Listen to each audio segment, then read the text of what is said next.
ఆగ్నేయ బంగాళాఖాతంలో ఏర్పడిన అల్పపీడన ప్రభావంతో తిరుపతి, చిత్తూరు జిల్లా వ్యాప్తంగా భారీ వర్షాలు కురుస్తున్నాయి. గత రాత్రి నుంచి ఎడతెరిపి లేని వర్షాలతో పలుచోట లోతట్టు ప్రాంతాలు జలమయమయ్యాయి.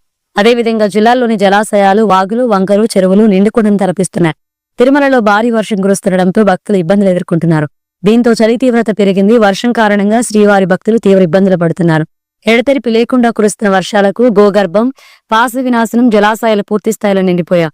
జలాశయాల వద్ద అధికారుల పర్యవేక్షణ కొనసాగుతుంది. మరోవైపు భారీ వర్షాలతో తిరుమల తిరుపతి దేవస్థాన అధికారులు అప్రమత్తమయ్యారు. ఘాట్ రోడ్లో కొండ చర్యలు విరిగిపడే అవకాశం ఉండడంతో ఇంజనీరింగ్ అధికారులు అప్రమత్తం చేశారు. తిరుపతిలో భారీ వర్షానికి తిరుపతి వీధులు జలమయమయ్యాయి. లక్ష్మీపురం కూడలి, గొల్లవాణిగుంటలోని లోతట్టు ప్రాంతాల్లో వరద నీరు ప్రవహిస్తుంది. వెస్ట్ చర్చి కూడల్లో రైల్వే అండర్ బ్రిడ్జ్ వర్షపు నీటితో నిండింది. అధికారులు వాహనాల రాకపోకలను దారి మళ్లించారు. బాలాజీ కాలనీ నుంచి మహిళా వర్సిటీ మీదుగా వాహనాలను మళ్లిస్తున్నారు. తిరుపతిలో మాల్వాడి గుండం జలపాతం పొంగి పొర్లుతోంది. అప్రమత్తంగా